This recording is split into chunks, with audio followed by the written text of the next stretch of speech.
for Motohop on Air. Welcome to episode 19.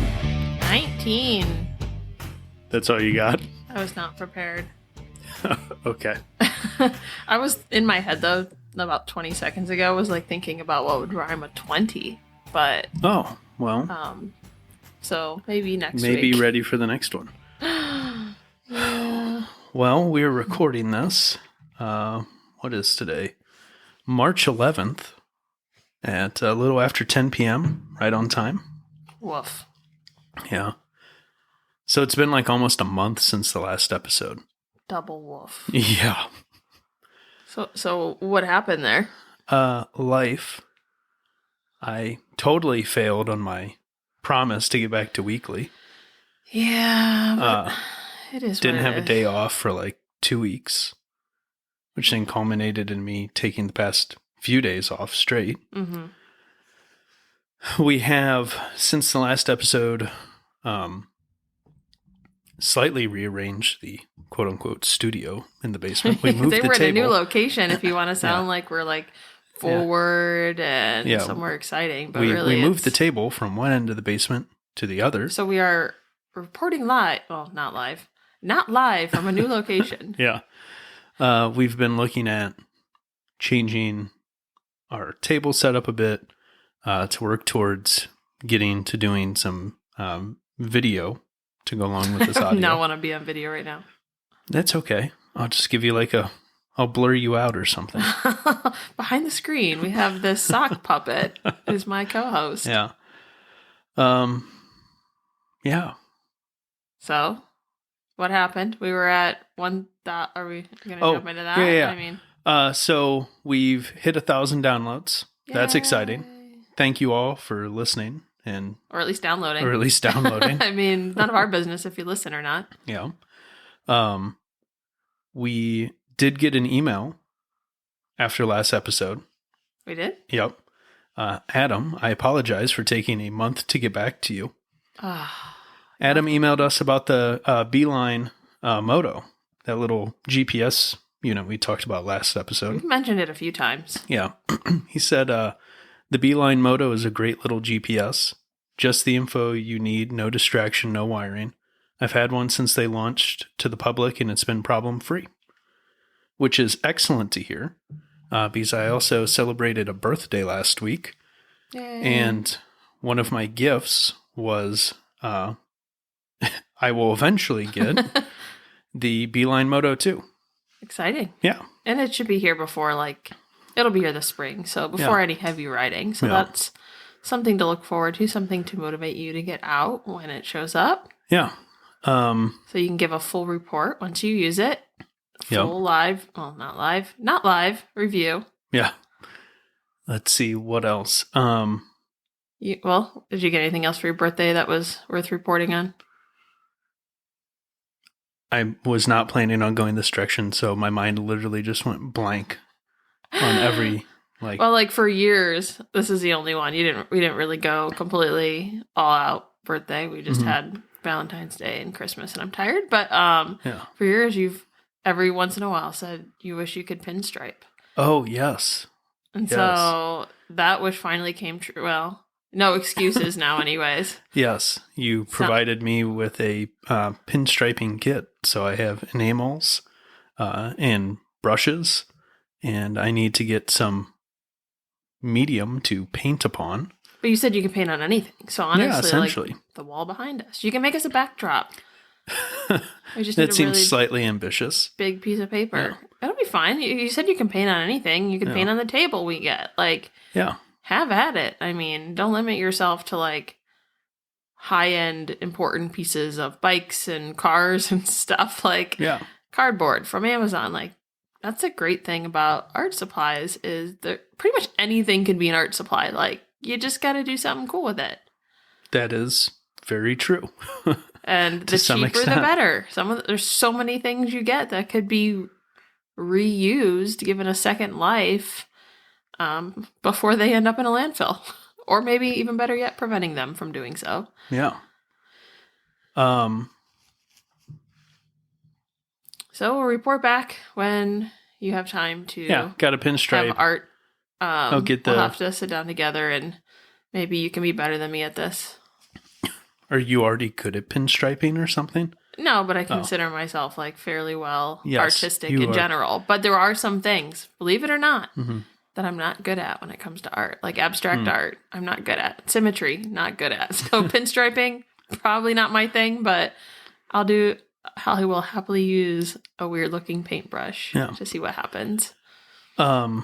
Did you, before we get too much further, do you have anything fun in your cup to share? No, I don't really have a cup. I just grabbed a water bottle. Oh, well, you're the one who put it in the notes, so I figured maybe you I actually put it in had the notes something. like weeks ago. Yeah, When I okay. was like motivated and had a cup. So I haven't tried this yet, so let's see if it's iced. awful. Oh god, it's probably not. Hopefully, I see you have like your faux Red Bull sit now. It's good. What is it? So this is some añejo tequila mixed with We have tequila. yeah. Okay. I opened one of those cock and bull ginger beers. Oh, is it good? Yeah. Yeah. I love ginger beer. Do you want to I sip? bought it to drink without alcohol because I just think They've ginger been beer. sitting in the fridge, I and know, you I haven't forgot we opened a had single 'em. one of them, so I figured I'd Ginger open beer one. is completely underrated as Yeah. far as even a non-alcoholic Yeah. drink. A little bit of lime in there, kind of a Mexican mule. People want to hear me slurp, I'm sure. Yeah. What do you think? Not for Holy you. tequila, but no, it's good. I love Not like I that said, much in here. No, maybe it's just I've never tried that ginger beer, so it's Yeah. hard to tell where the flavors are coming from. But again, I think it is very, very underrated, and more people should educate themselves on non-alcoholic ginger beer because it's a great mixer in mocktails. Yeah, I forget what brand the tequila is. I just looked at the bottle like It's 10 fine. minutes People ago. can use what they have. And then I brought a backup Aldi knockoff Red Bull just in case this was awful. You can't be too careful. No. All right. What else do we have to catch up on? So, Well, you can bundle your birthday adventure with your other. there was something I wanted to get to first because I Okay. know where you're trying to jump to. Yeah, that'll take up more time. So you got mail. Yep. Another bit of, I guess snail mail instead of We email. need to get like some extra buttons on this thing where it says "You've got mail." I could add one of those. MotoGP and Swiggy over at Nokomoto sent a movie poster. I forget the backstory. They got a hold of all these like motorcycle related movie posters, Just random ones. all kinds of stuff. I've been meaning to look this up. The way this is written, this is a French poster. Les Motos de la Violence with Jack Nicholson and Bruce Dern. I haven't looked it up. I don't know, but it's right on. It also says Moto Driver at the bottom of it. It's on par with their brand. Yeah. It sounds like. So we'll throw that in a frame. It'll probably end up on the wall behind us once we finally start doing video. But thanks for sending that. Yeah. We did send the It's One Kick I Swear stickers to them, didn't we? Or have we not yet? Are they at that garage place? Who's Nope. at the recycled garage? That's multiple states away. Oh. Yep. Well, Okay. Maybe not, but I did reach out to a couple people and never got responses, so it may not be on us. Okay. If you have addresses of them, I let me do. know. It's on the poster they sent. Oh, well, they must want mailbacks. We should Yeah. send them something. Maybe we can send them some weird flavored peeps too. Okay. I don't know. I just think it's fun to get weird stuff in the mail, That- especially when you order something. You've gotten some weird stuff, like when you order. I don't remember what it used to be, but there'd be a company you'd order from, and you'd get like weird stuff in there, and some of it's just like what they would use for packaging material. Hmm. You don't remember? Okay. Nope. Okay, never mind. No, but I know you're on a peep kick as of today. Well, /yesterday. sometimes when I see things on the internet, I have to have them. And usually it's just food related, like a peanut butter and jelly sandwich. If I see a good looking sandwich, I gotta have it. If I see a good looking pizza, I gotta have it. I saw someone eating Peeps, which I'm not normally. I mean, I love marshmallows, not a Peeps person. But Target's stocked up right now on weird stuff, and I like trying new stuff. So I had some cotton candy Peeps today. Pretty anticlimactic, but still Are good. you going to provide feedback on the rest of the flavors as you I try thought them? about we could do a live tasting, Okay. but the idea. I mean, I don't think anyone wants to hear the sound of someone eating a peep. So we'd No. almost have to, if it's timely. No, I figured you would just try them and respond back at some point. But If we try these, if we do another episode before Easter, I think it would be appropriate. I think I will. If we now I can know I commit to said this last episode. You said it 2 in a row. Okay. We will be back within a week. Okay, so I have full permission to venture onto the internet and buy all the weird Peeps flavors I can find. Yeah. To My report goal back. is to record our next episode 2 days from now. 2 days from now. Well, that's Yeah. a lot of peep eating. Now we'll see. But yes, within a week. Come Okay. hell or high water. Hopefully you started your notes already. I did. I already thank you. started notes for the next episode. Good job. Proud of you. But so what other flavors are up there right now? Dr. Pepper's, which I've heard is mostly like Dr. Pepper sugar just on the outside of a peep, like pretty anticlimactic.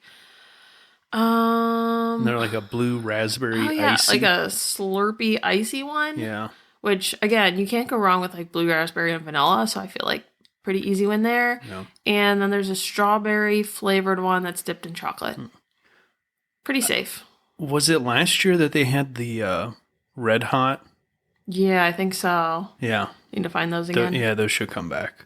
The ones I was hoping to find that I heard were really good were sour watermelon. You showed me those. They're wild because it's pink on the inside like a watermelon. Yeah, like they actually tried. Yeah. Extra cool because the Jelly Belly does that too, where I put the pink on the inside of the watermelon one.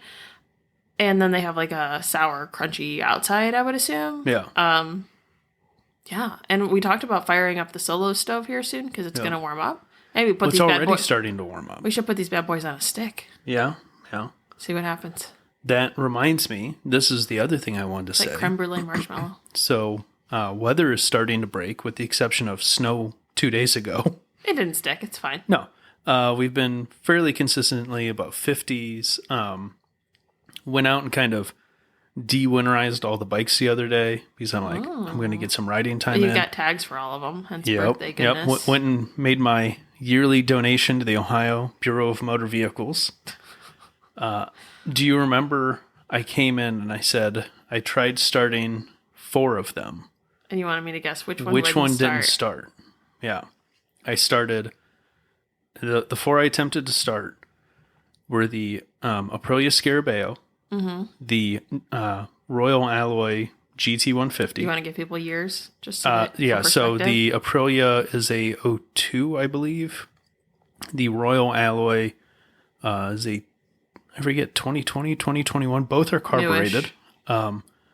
A 1981 Honda CX500 Custom, also carbureted. oldest one in the fleet. Yep. And then my 2013 Kawasaki Vulcan 900 Custom, which is fuel injected. Which I believe is considered. And the Vulcan and the Honda both got new batteries towards the end of last season. And the Vulcan has the motto of the most reliable bike you have, right? It's the one that always starts. The reason it is in the garage, it is the bike that has no excuse not to run. And which one did And it was start? the only one that didn't start. It wasn't like it kind of tried to start. It was I turned the key on and it could barely light up the one LED on the gauge cluster. Odometer was gone. All One of it. LED. Nothing. Absolutely Barely nothing. a flicker of life.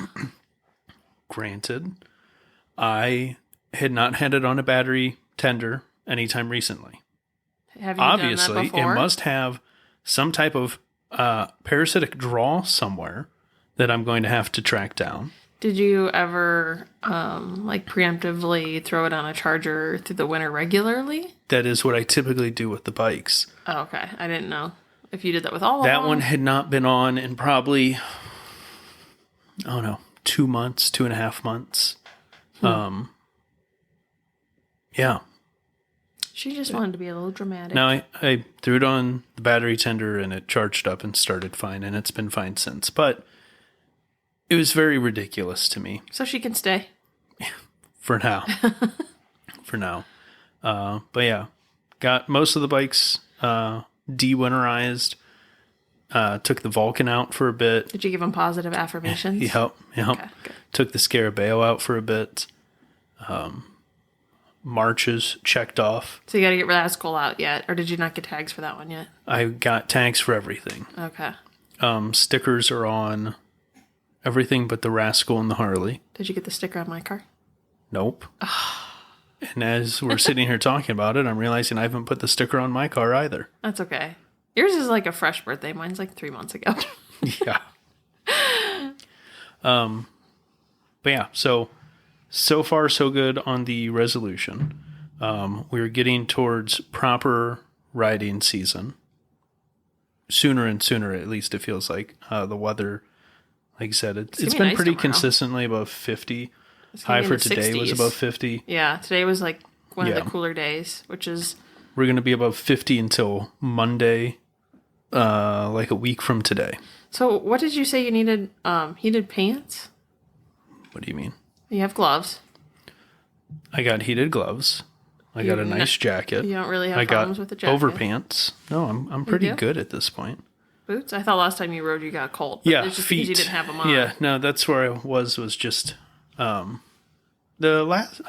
past time I went out I was fine. Do you not have heated socks? Why does that seem like something your mom would buy you? I don't know. I don't know, but no. It's funny. Yeah, at this point in like the super cold. Now, I did not do much of it this winter. Last winter, I did a lot of like, it's 10 out and I'm going for a scooter ride. Yeah, you were brave last year. Yeah, but my feet are, it's funny, as you get more and more cold weather gear, you start with one thing that's cold, and once you fix it, you realize something else has been cold the entire time. It just was not the number one priority to your brain yet. Yeah. So it's like once I fixed my hands, I realized how cold my legs were. And now it went from legs to feet. And I mean, face is cold, but you can only do so much about that. Somewhat related You have to be able to like see. Somewhat related to how my brother used to fix like an aching arm. He would kick you in the leg. Yeah. Yeah. Very, very closely related. So this past weekend, we did go on a trip. A little baby trip. Yeah. Where'd we go? Columbus. Yeah. Oh. Two. Well, we did a few things. We met up with friends. There's saw your one relevant to sister. this podcast. Well, I like to talk about everything else. And then we went to the AMA. What is the actual name? Museum of Motorcycle History. Yeah. We went to the AMA museum. Motorcycle Hall of Fame. Is that what they call it? Don't you remember the hashtag was MOF? It may Or have been. HOF? Yeah, maybe the AMA Hall of Fame. Now As we you are Google looking. away. AMA Motorcycle Hall of Fame. Is that what it is? Okay. Unless there's another one. No, that very well could be it. Yep.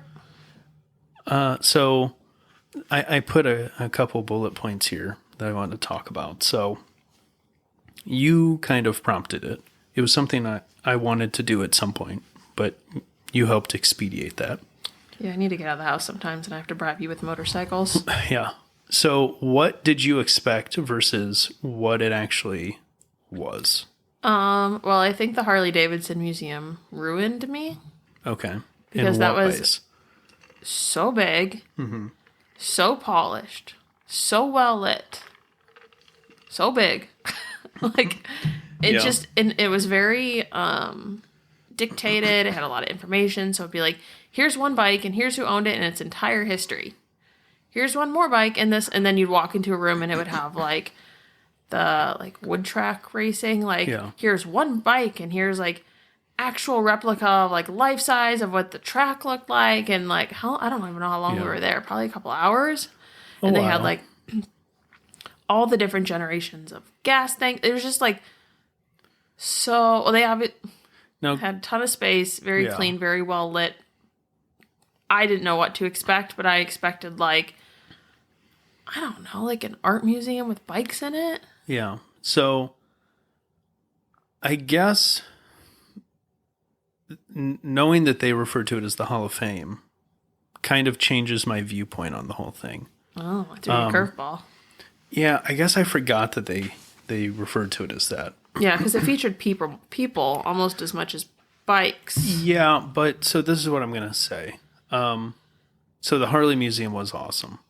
The Harley Museum was cool. Now, granted, they have a much easier job. They're focusing on one brand of motorcycle. Yeah, so all they have to focus on is like a timeline. They start you in a room that shows you visually the differences between their era, like generations of engines, let you hear the sound differences between them, like get that out of the way. Then they start you in this room that is shown on the floor, the size of the original shop that they started in. The like shed they started in. Yeah, I don't remember that. Yeah. And it starts with, I forget if it's a replica of the earliest Harley or the earliest one they've been able to find and verify is in a case in that room. And then you pretty much literally progress through history with Harley Davidson alongside. The exceptions are racing to some extent. The board track racing kind of goes in order.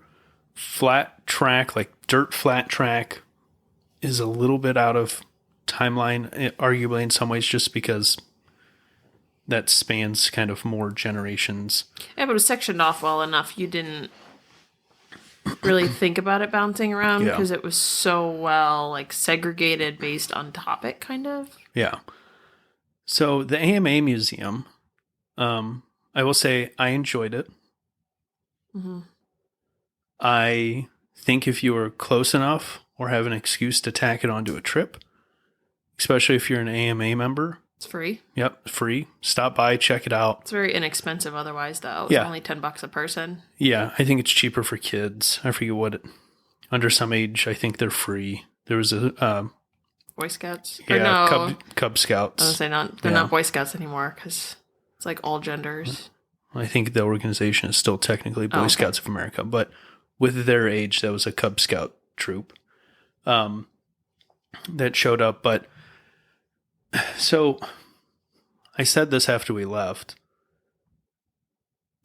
If you did not know as many obscure facts about the history of motorcycles as I do, I think the average person would be a little lost because they start you with the first motorcycle designed by Daimler, which is that wooden one. Yeah. Do you remember? Yeah, with like the training the wheels training on it. wheels, yeah.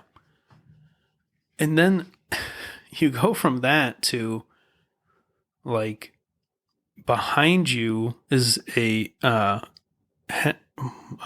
I'm gonna blank. Do you need a picture? No, I just don't remember Probably the have a name of few the pictures. bike off the top of my head. It's the inline 4. Was it Henderson, Excelsior?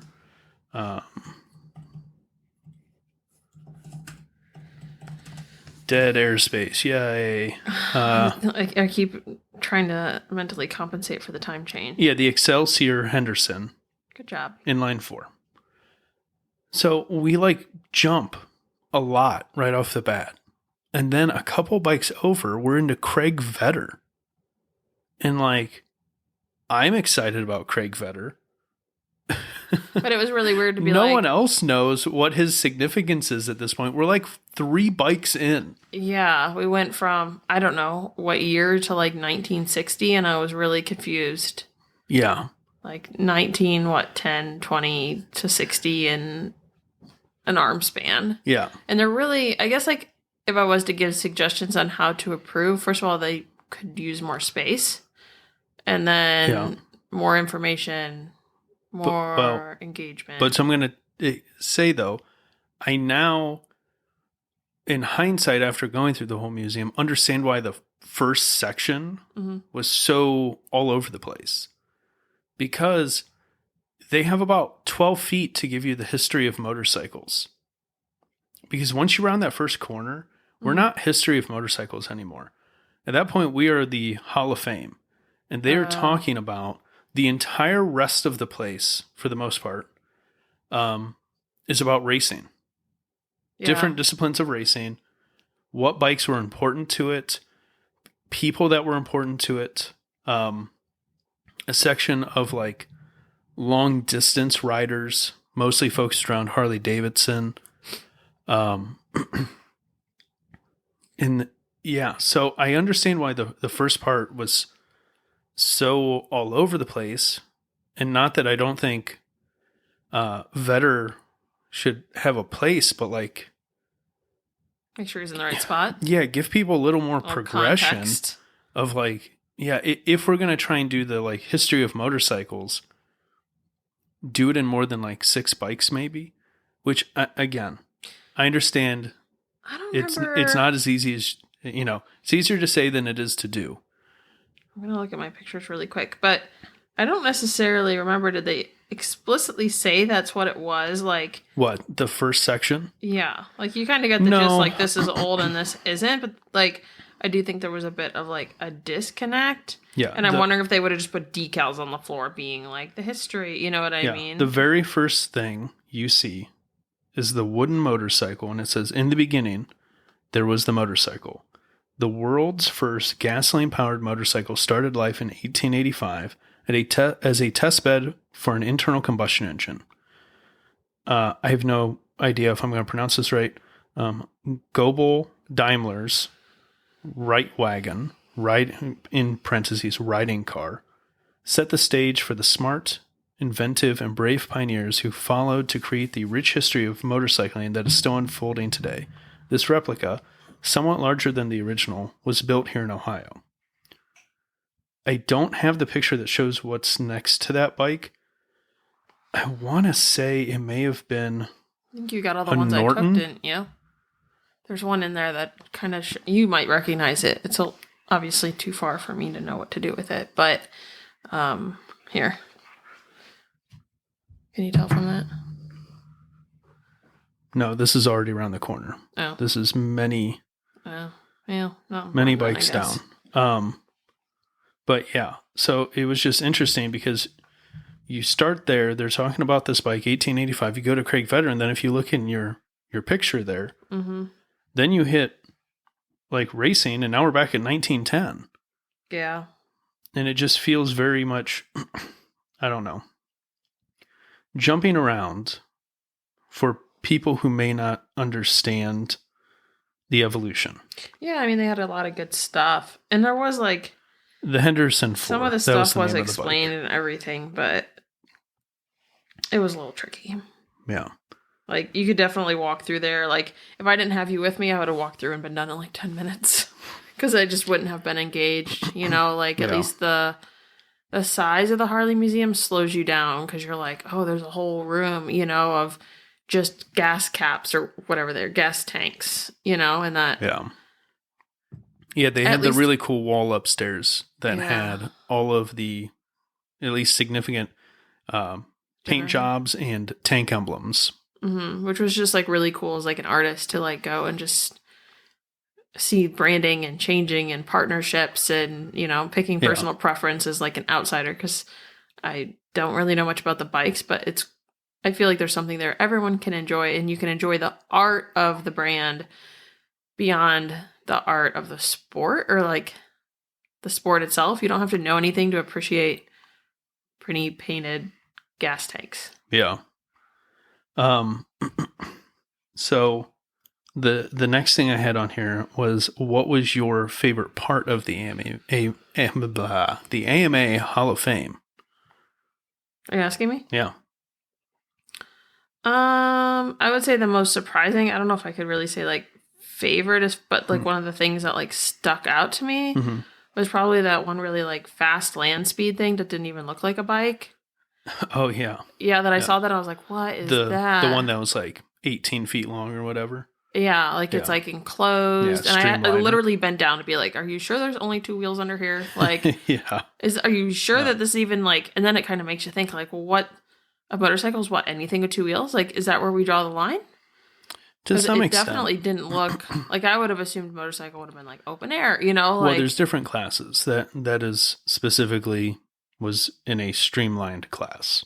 Yeah, there are separate speed records for unfaired bikes, faired bikes, streamliner bikes, different engine sizes and stuff. But yes, the land speed bikes were pretty cool.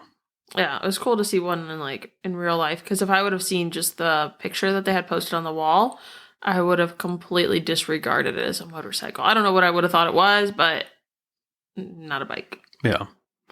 So I would say that was the most like impressioning, if that's a word, as someone who doesn't know much about bikes. And it was pretty cool to see. They had a decent amount of women riders. I don't know if that was like if that was, I think it was highlighted as like the section. In a couple sections, in different areas, they highlighted women that were special to that area because it was all kind of sectioned off. Like, so there was like a flat track section.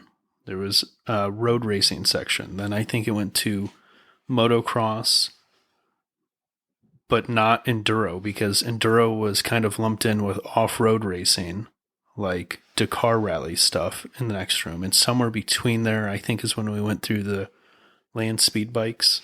And there was also that really cool one with the guy who didn't have legs, who lost his legs in war and then still rode like all over the world somehow.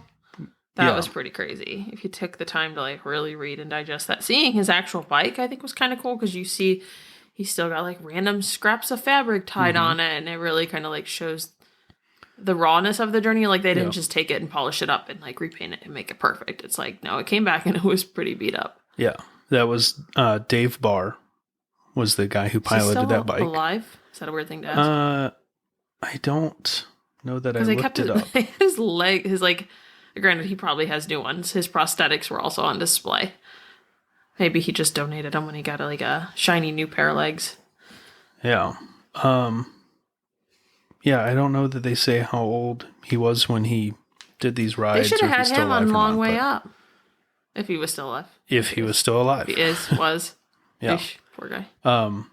But yes, that was one of my favorite parts was his story, which in some ways I feel could have been featured more. But again, I understand they're packing a lot of stuff into the space. Yeah, if they had more room, there's so much they could do. Even if it was just like the videos that they had playing were kind of cool. They had a video from like Vintage Days last year. Like it was just like quick little blurbs in like a sitting area where people could like rest halfway through.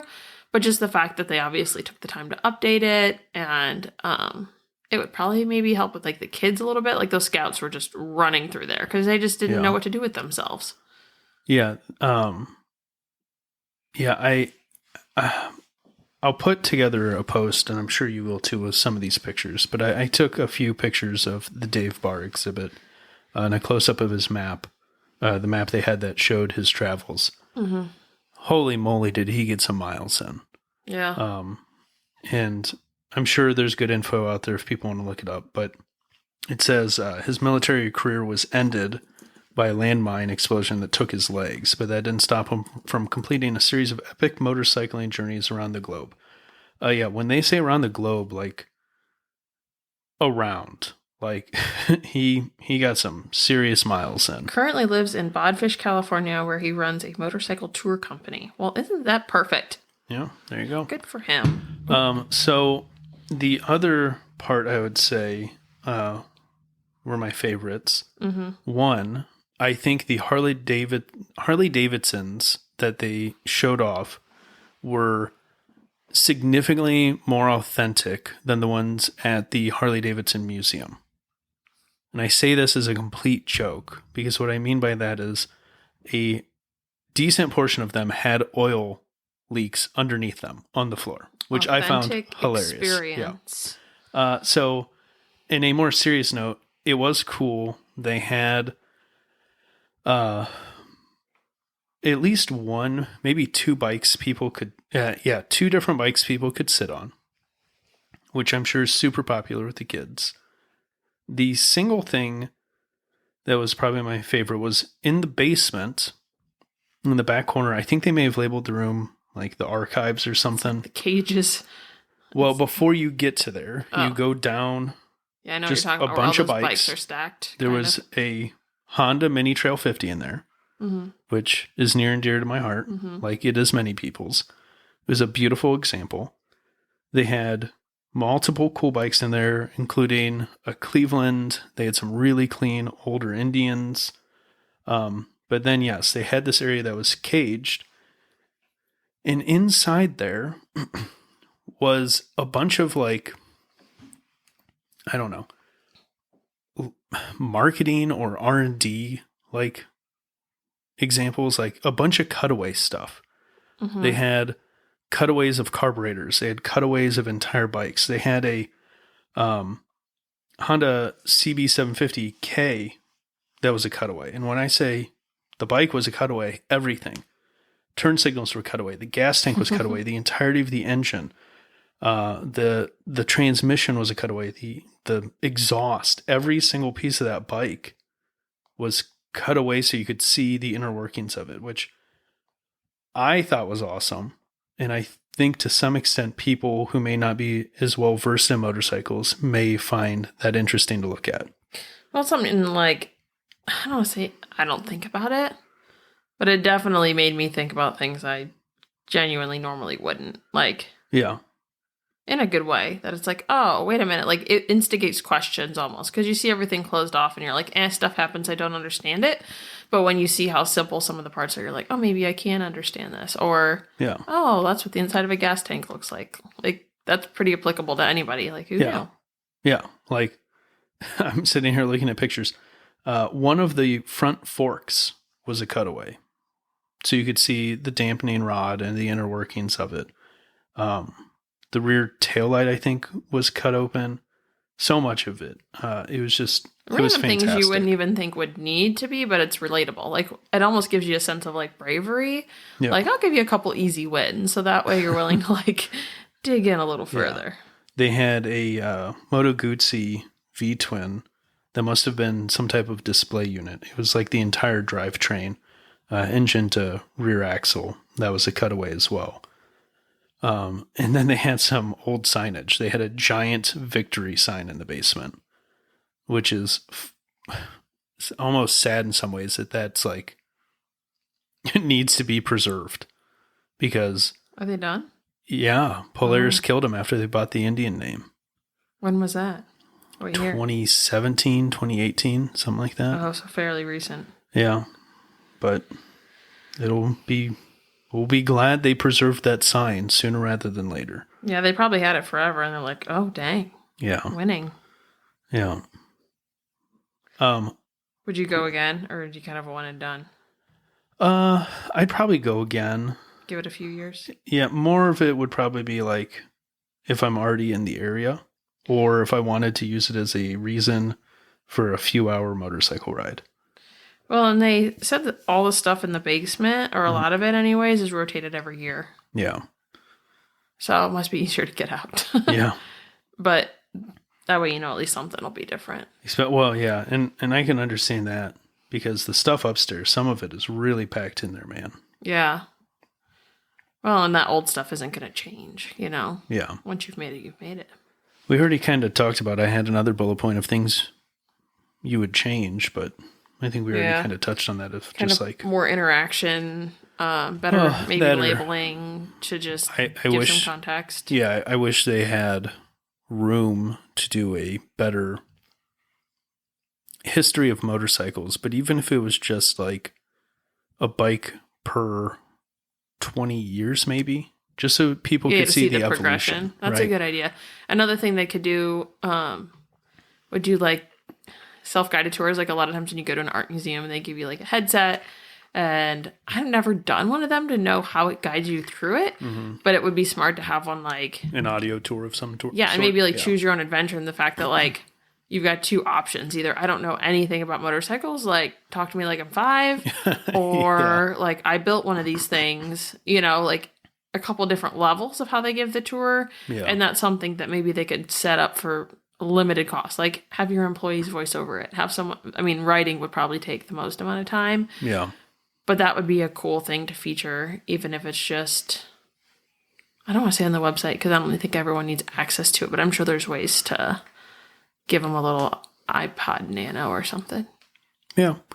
The one thing I almost forgot about, and the one thing I wish would have been maybe made more obvious, we were taking too long at one section and you went and sat on a bench. It was down the hallway. There was stuff down there. Did you look? Yeah. Oh. And that I wish was kind of more in the main area because I wonder how many people don't venture in there. So they do if they want a bench or need to go to the bathroom. Yeah. That little dead end area, there was like a conference room on one side and what bathrooms on the other or something, but they highlighted some of the like legislative wins of the AMA over the years. And they had like a section on the three-wheelers, like the Honda ATCs. They had a section on them fighting, I believe it was State Farm, over the first like real sport bikes, because State Farm wanted to like prevent them from being able to be insured. Mm-hmm. But I feel when you have an organization like the AMA, who one of the important things they do is they're the largest like lobbying group on behalf of motorcyclists in the U.S., maybe make people aware of what you're doing for them a little more front and center. You know, like... Yeah, it just definitely seems like they could use... The space was just a little funky. Yeah. And the building was huge, so it'd be interesting to know what the rest of it is actually used for. I mean... Well, it's offices.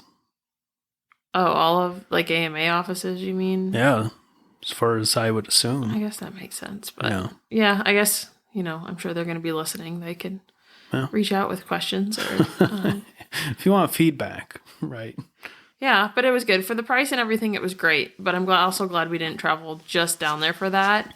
In the sense that it's like, I would say there's probably like a 1 hour radius of like, it's worth it, just go for it, as compared to like, maybe find something else to do while you're there. I'd give it more of like a 2 to 3 hour by car, 4 to 5 hours by bike, if you want a reason for a longish ride. I'd still say pair it up with I'd something else. be really bummed if I was multiple states away and drove there for that. Well, I don't know, like, you ride a bike 4 or 5 hours, though, I don't think you have enough time to stretch your legs in there. We were there. But the grounds are really pretty, and there may be more like room to walk around. I don't know. Yeah, we were there for a little over 2 hours. Yeah, but you had a friend with you, and you were talking and stuff too. Remember, you're also near Iron Pony at that point. 20 minutes away. Yep. So that's why I'm saying 4 to 5 hours. If you want to take a long bike ride, go for it.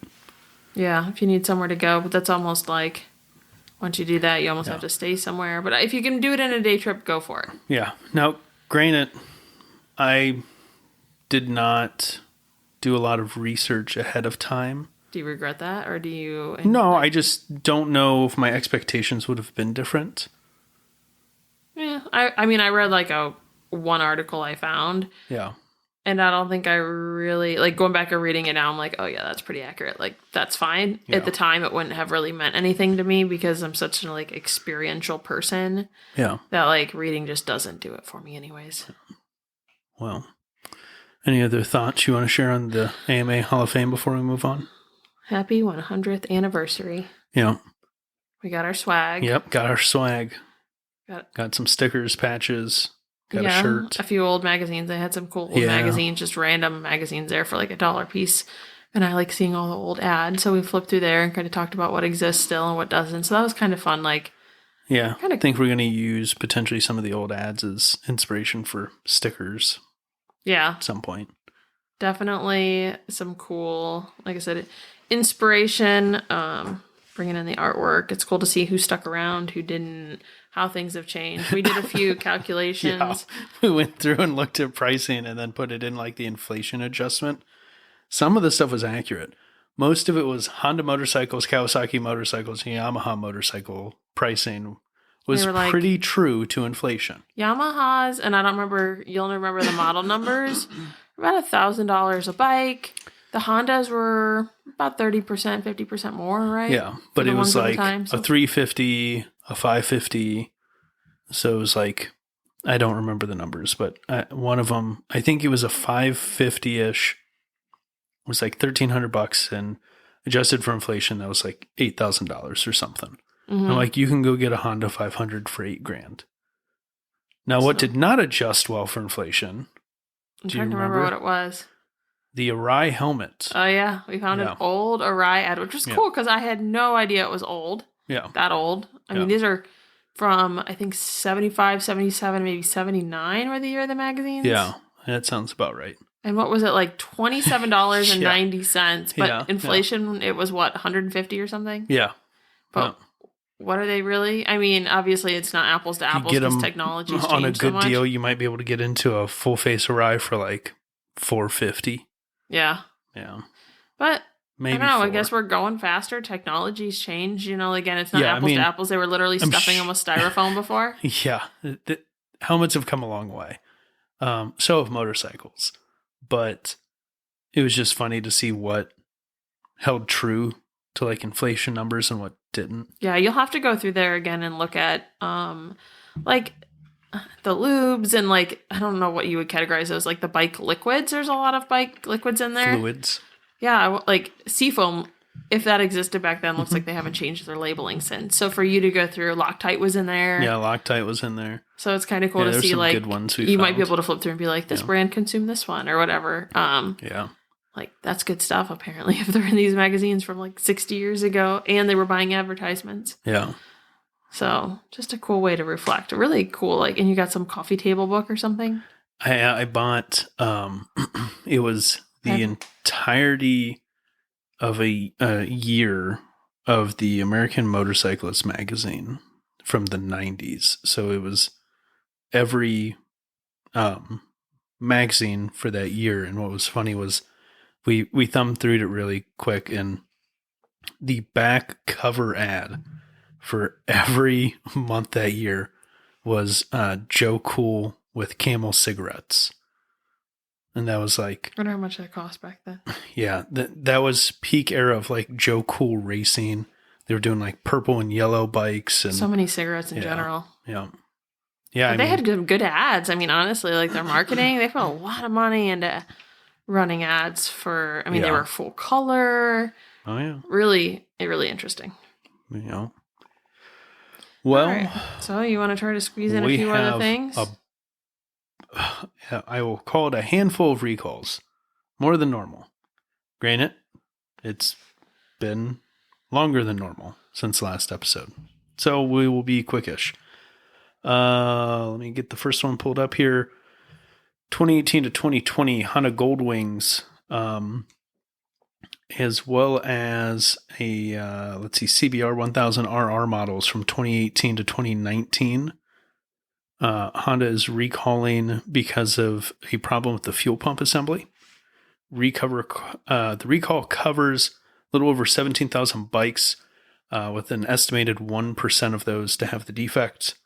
Link will be in the show notes. It's a pretty good percentage considering some of the last ones we looked at were like 100% of the bikes sold.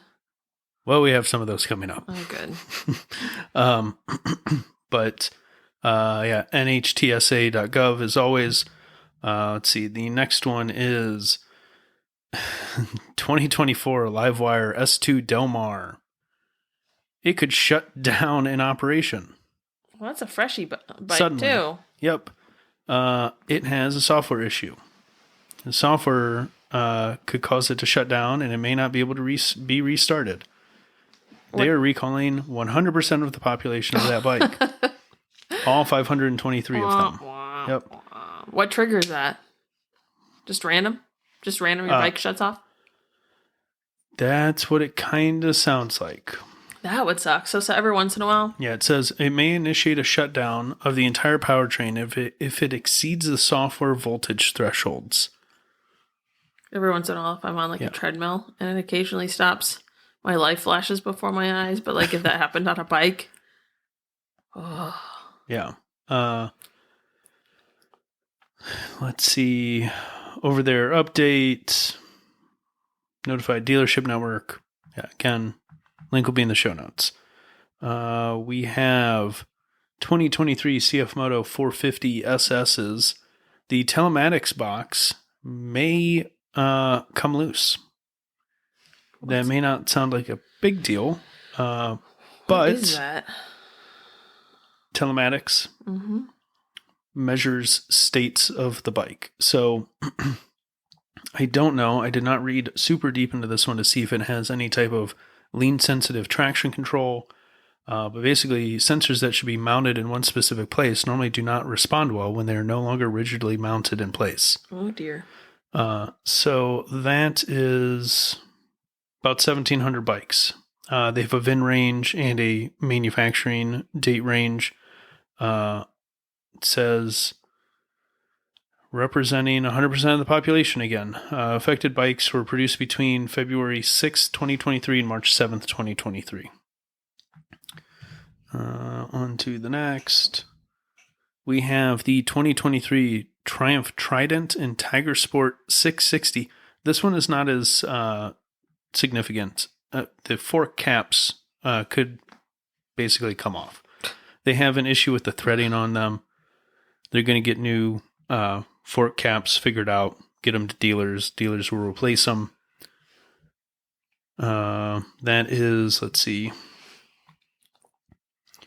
Again, they've got a VIN range and a production range. Link will be in the show notes. And the last one.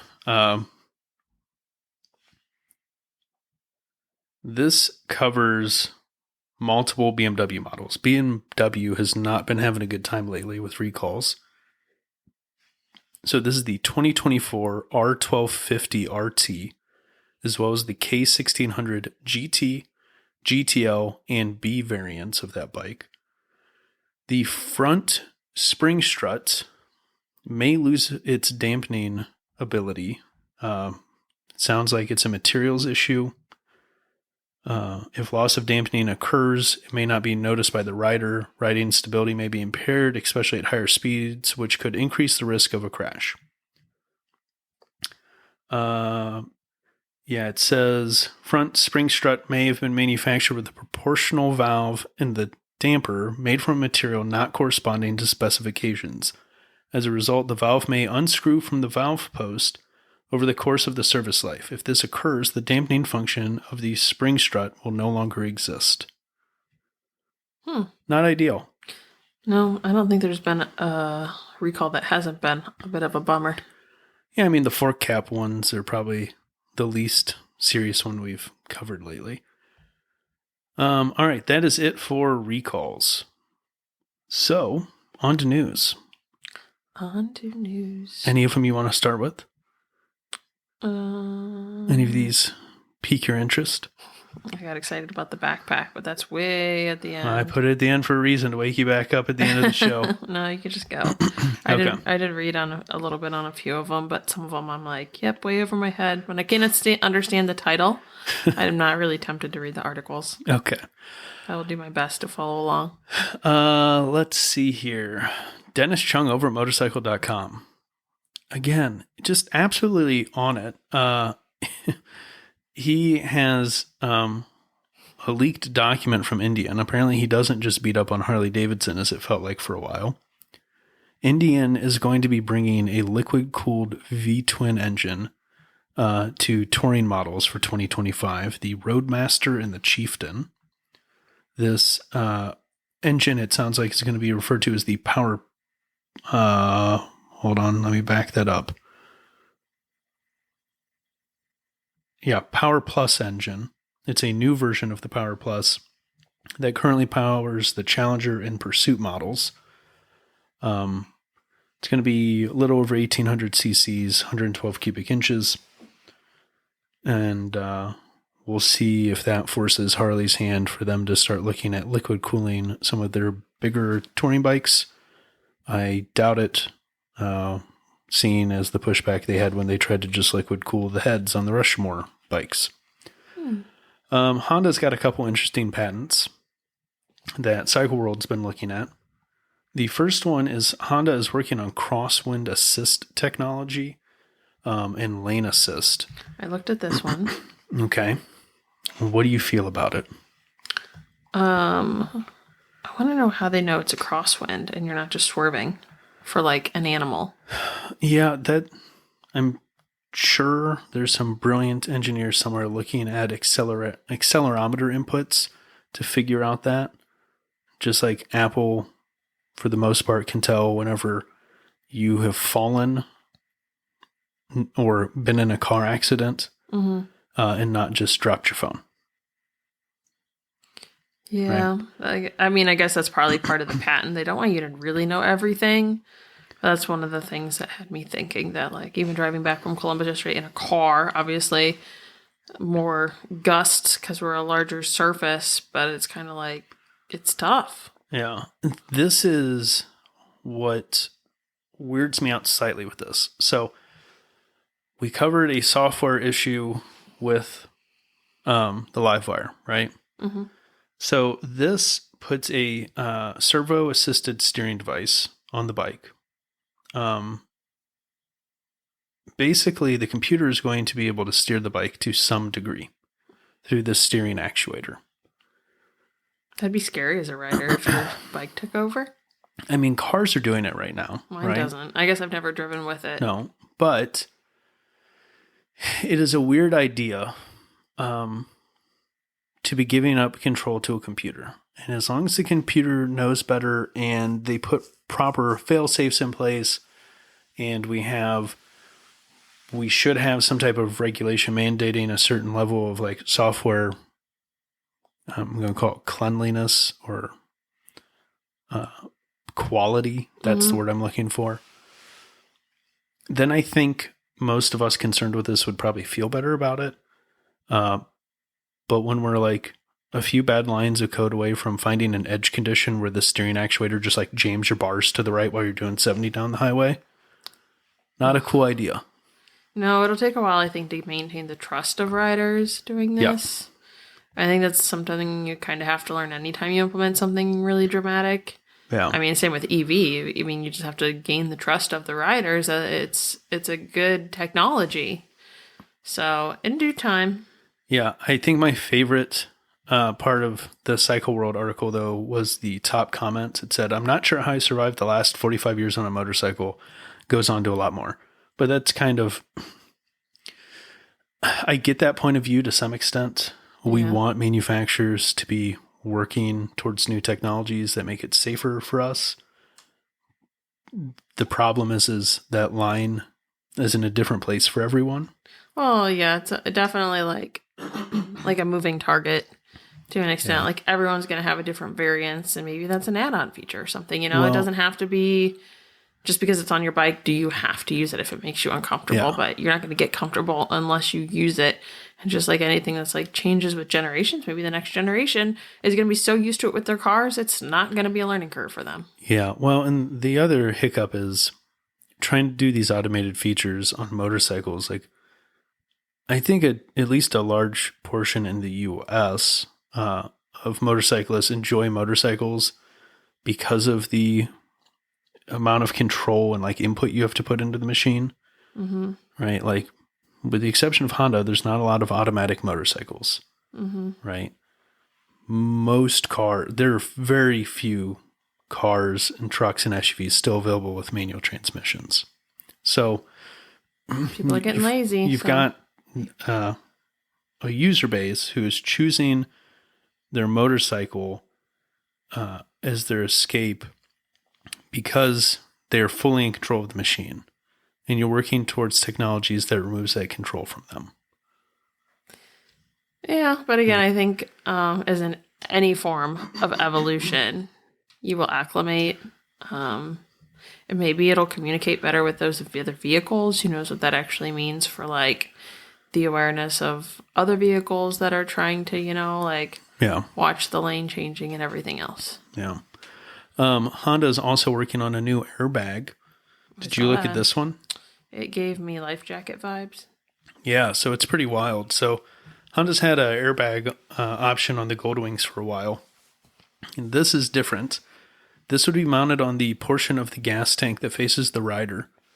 When it deploys, it's kind of almost W-shaped, where the middle of it, would be kind of in your chest. And the outer edges of the W are designed to go kind of behind you and around your arms. And then it detaches from the bike to protect you as you separate from the bike. As you roll in your little hamster ball. Yep. I mean, I'm sure other risks come with that like, well, it's putting your arms out there. You could like break your arm, but if it saves your chest and ribs and all the concerning... The part that holds the pieces that pump the blood. The pointy pieces and stuff like that, like the goal is to save your life. And so... be interesting to see it actually work, obviously like on a dummy for a very long time. You might have been the first human to have to test that. Well, you would hope that you were shown test footage of it beforehand. Of all the dummies. Yeah. I mean, I'm sure they'll test it at low speed first, but I'm on board with this idea. Give me passive safety features for the people who refuse to make active safety measures. Well, it's not going to protect your head. No. But every little bit helps. Yep. Zero is working on a clutch or a simulated clutch for their bikes. This is probably the most interesting development I've seen of a company because a few different ones, I think Kimco's trying one, Kawasaki has said they're going to do a manual transmission electric bike. We saw Bramo, who did the Impulse, I think it was, that then was purchased by Victory. That was a manual transmission electric bike. But most of them now are just full automatics. But he said, I believe it was Kimco is working towards this simulated clutch and gearbox. So Zero is looking at this and going, why do people use a clutch on a bike? What is its main purpose other than disengaging the engine and transmission for gear changes? And they're examining it mostly for like, what are the other uses? Low speed maneuverability, using it to change the power impulses of the bike. One of the examples they give is like using a clutch to clutch up a wheelie, as funny as that sounds. But they can look at, if you pull the clutch in and then release it rapidly, they can assume that you're looking for a large power input quickly, right? But also they're looking at when the clutch is pulled in, it's going to disable regenerative braking, give you like a coasting sensation like you would on a internal combustion bike. It'll be interesting, one, to see what comes of this, how well they're able to replicate why people use a clutch, and two, if it matters to anyone. Mm-hmm. Because there's a lot of people that don't care whether it has a fake clutch or not. If it's not an actual gearbox and if it's not an internal combustion engine, they're just not going to look at it. I'm sure it'll probably attract a certain percentage of people to look at a Zero. The question is, will it be worth it for the investment they're going to make into developing this? They make non-electric bikes? Zero? No. I didn't know electric bikes had clutches. They don't. Most of them. There have been exceptions over the years. This is a simulated clutch, so not a real clutch. Oh, interesting. Yeah. Well, you never know. Maybe their technology will be sold to someone else, or someone else will like the technology they come up with, that even if they're not using it, someone else will want to use it and they'll buy them. Yeah. You just don't know. Yeah. Hopefully, if Harley ever makes a giant heavy electric bike, they put something on like this simulated clutch on so you can make them maneuverable at low speeds. Speaking of big, heavy Harley Davidsons, Harley's got some new models. Mm-hmm. I did not look at these. Yeah. Oh, well, the name of that next one's interesting. Okay. So I've been a fan of their revival bikes. This one I am less enthused with. Why is it called that? Because they are making new bikes that look like their old bikes. So Old logo, retro paint job, weird leather saddlebags. If you look at the previous revival bikes,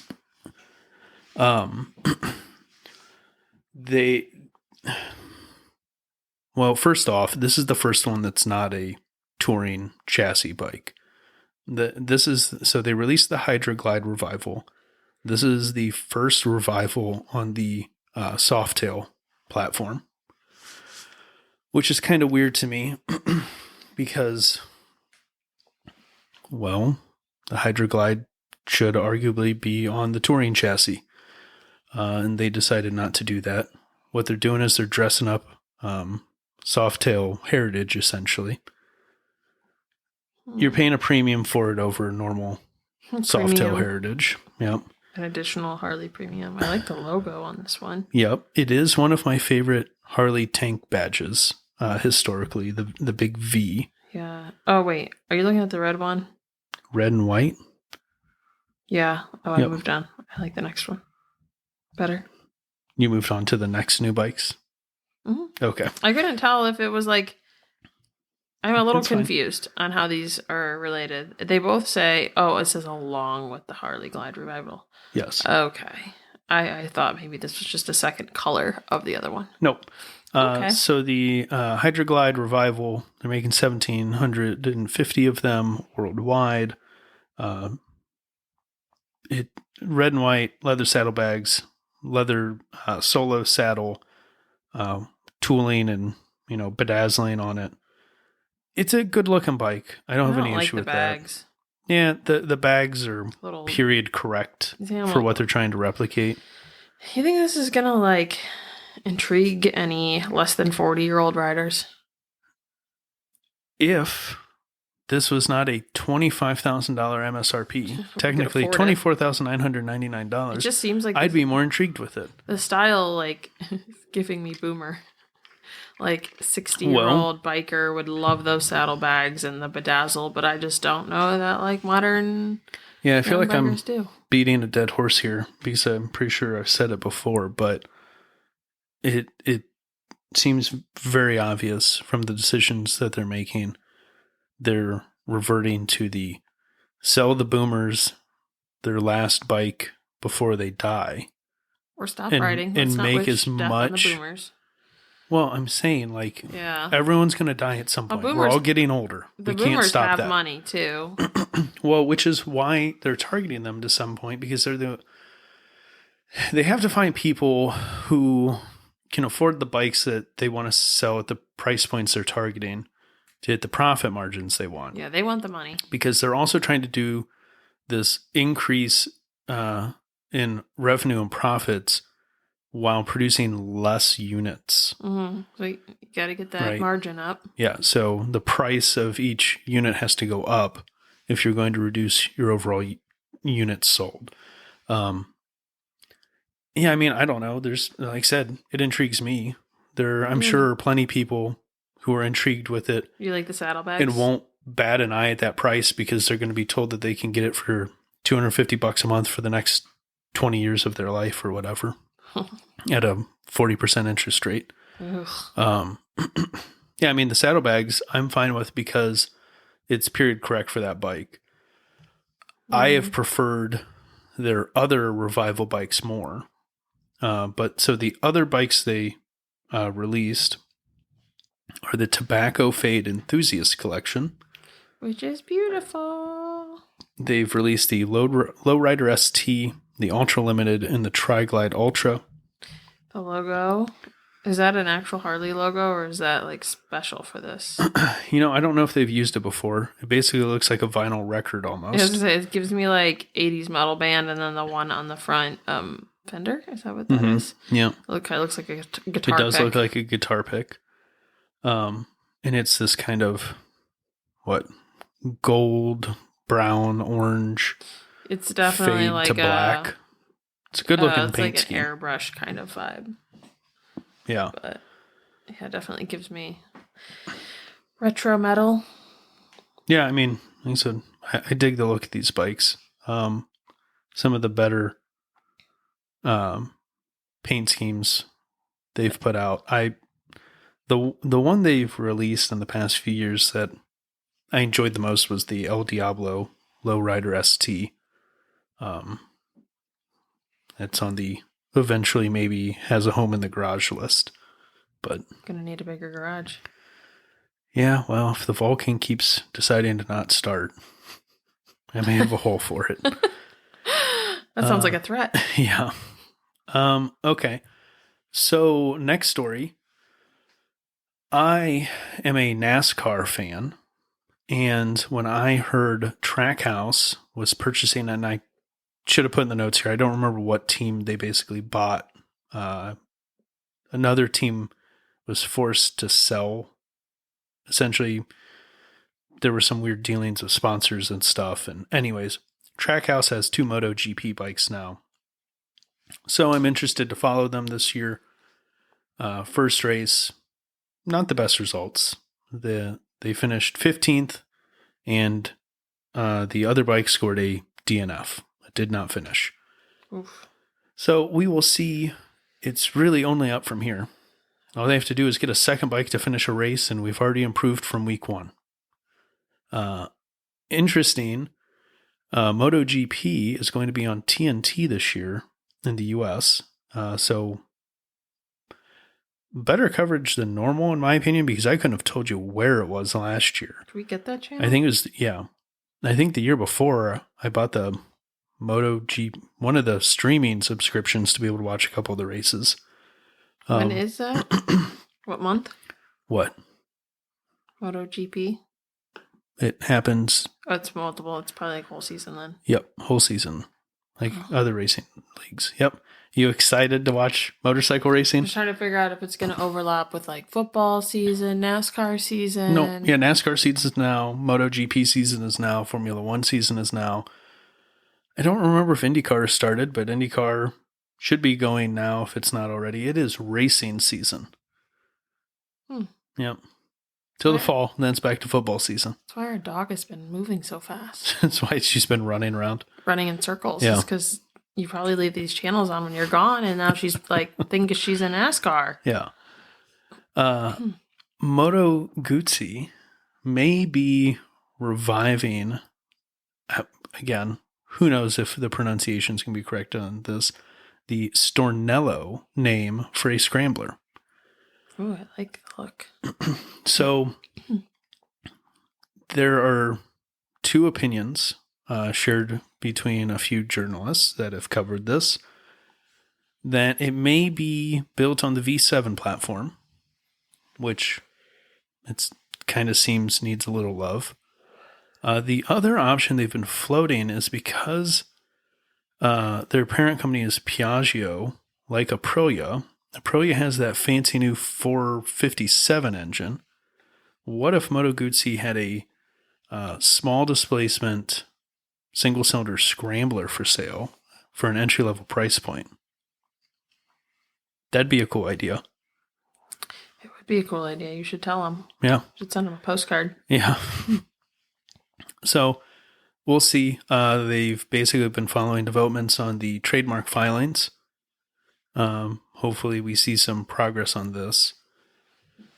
Cove is bringing a new model to the US, the 800X. It's going to have a few different trim levels, basically ranging from a kind of adventure setup to a full kind of rally setup. They've got the 800X Adventure Pro. It's going to have a built-in luggage rack. Then they're going to have the 800X Rally. It's got kind of high mount fender, more Dakar looking. The Rally is going to have a MSRP of $13,999. Meanwhile, the Adventure Pro is going to be $9,999. So it's going to be lining up against the Yamaha Tenere 700, kind of Honda Transout price point-ish. Yeah, I mean, I'm excited to see more options in the kind of mid-displacement adventure bike category. And then onto the story you've been waiting for. The one that I read. So I put, do I need a new backpack? No. I don't No. like roll top backpacks. But I do. I think they're And hard to you know get stuff that. out of. I love roll top backpacks. The one thing you need is always on the bottom. Why do you like Doesn't that? matter. They're It just doesn't- beautiful. it's not practical at all. They're so practical. They're not practical at all. They're amazingly practical. You have roll down saddlebags and it seems like a worst idea ever. It's so love much them. work to get anything out of them. Nope. I enjoy the experience every time. Rolling up and down. It's Do wonderful. you not have like enough Most lunch of them- bags as a kid? So the benefit of roll tops is they are inherently have a certain level of waterproofness because you've eliminated the zipper. I understand the practicality of them, like from Well- like a very limited aspect to like weather. That's where it ends though. But Yeah. I'm a very like functional person. Beyond like There's no zipper to break. I like zippers. And put buttons on it. Buttons with a flap. I just do not like a roll down. It's so much fabric to reach through and try to find something. So you're like up to your shoulder in fabric and you have to dig it around in there like a purse, trying to find that chapstick on the bottom. Is that extra fabric? Because you can roll it up and down to different heights, so you can expand and contract the space of the backpack. How much stuff are you packing? Well, sometimes a lot. You've seen me use my camera backpack. That's got a roll top. It's fantastic. If I need a little bit of stuff in the top, side access. Don't do anything. If I need a whole bunch of stuff extra, I only roll it down once. Okay. They're wonderful. Anyways. Love that for you. Moto Marini. And you want to pronounce that? P Quadro, maybe? Moto Marini, and we're going with P Quadro. Yeah, there's definitely a Quadro in there. Yeah. They have a new backpack. It's amazing. It's a black roll down. There's a bunch of them in the world already. Why is it special? Well, because it's Moto Marini branded. I've never heard of them. Once I get that, I'm obviously going to have to buy the matching Moto Marini motorcycle to go with it. You definitely don't need this backpack. Looks like there's a giant outlet on the back. What is that? Giant outlet? You see it? Yeah, it's just like a attachment point for something. I'm sure they label it somewhere. I'm sure when the description comes out, there'll be more pictures. $237.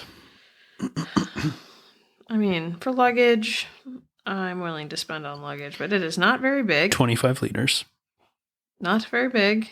It's not bad. It's small. Look at, did you scroll down to the Instagram I just said it's 25 liters. Just small. It has a glasses case. Yay. It has a bottle holder. On the inside? Because that's wasted space. No, probably on the outside. Probably, but you aren't sure. 40% recycled fabric. Oh, that's good. Oh, the bottle holders, those loops maybe? Or maybe that's for a blanket. TPU treatment guarantees maximum resistance and waterproofing. Which is great, but like, how much rain are you riding in? Well, with your new Moto Marini adventure bike, maybe a lot. It's small enough you could put your jacket over top of it. Yeah, it's perfect. It will pair wonderfully with your Moto Marini X Cape. Cape? X Cape. It's the name of their bike. Oh. Yeah, no, they have a cape that they're coming out with. Goes with their backpack. I was almost sold, and then you told me it was a bike. Yeah, I don't know. I'm a sucker for a good roll top backpack. God, it would be so hot though. It's like leather or rubber, maybe. I don't know what it is. It's like they said TPU, so it's like a coating on top of it. And it's like PVC-ified. Okay, so it's going to be hot, black, non-breathable material on your back. Yeah, but at the end of the day, it's a roll top, so the rest of it doesn't really matter to me. Hashtag fashion. And then I put together a little bit of weird news because we're going to try and make this a thing. Oh, boy. Stories I just feel are odd. I did not read these. That's okay. So I will learn with everyone else. We need to come up with a good name for this segment still. Okay. Feel free to work on that because I have no Put some ideas. Context to it, though. I need to know what your definition of weird is. So it changes from time to time. The last time when I did the first weird news segment, we did the hedgehog signs in the UK. Remember? Oh yeah. Yeah. So this one is QJ Motors is developing this engine. Cycle World called it unusual, which I would say is at the minimum an adequate word to describe this engine. So what they're doing is they're taking a V-twin, but the second cylinder is not going to be a cylinder. It's going to be a balancing rod, essentially. But it's going to have a full... it's not going to be as tall in the drawing as the actual functional cylinder, but it is going to have the appearance of a V-twin. I don't know. It's just a weird engine idea, which I'm all here. I'm here for all kinds of weird engine ideas. I want to see more experimentation. The interesting part is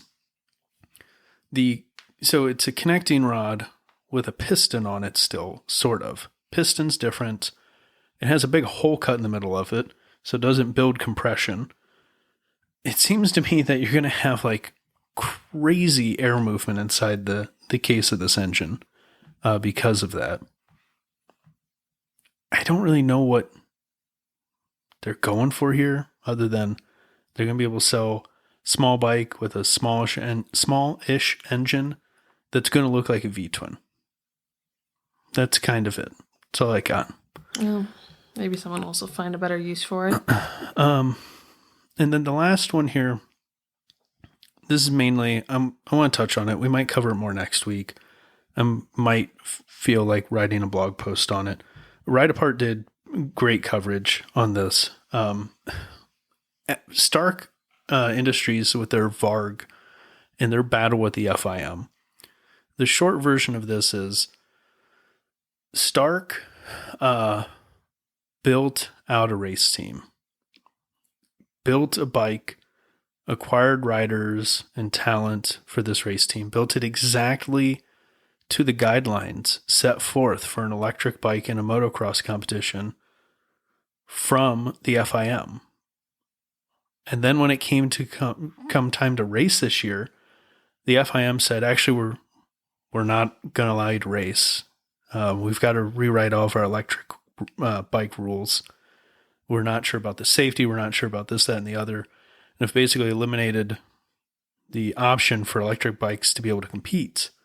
And it sounds like they're wanting to make them wait until they have a separate electric race for them.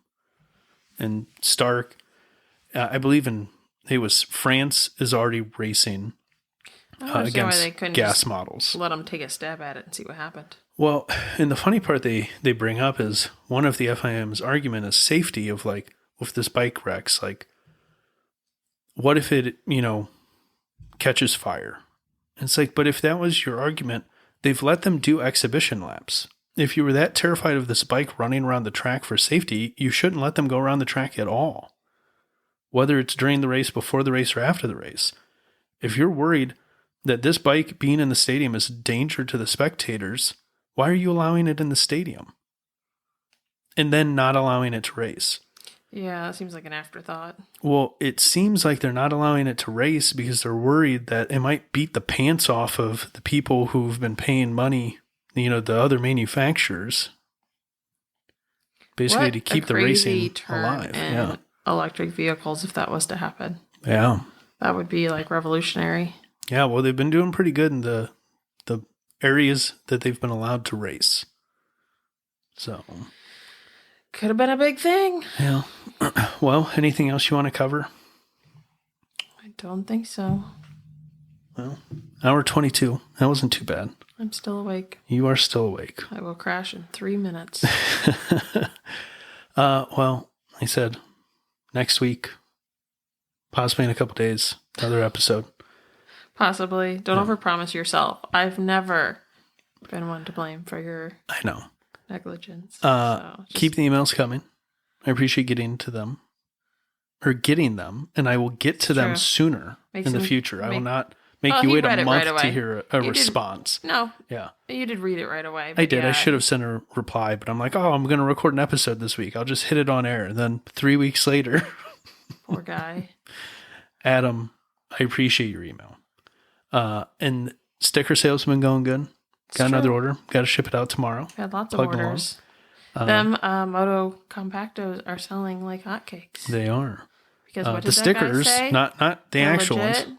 What did he say? It was slapping. Oh, slapping. Yeah. God, we're so cool.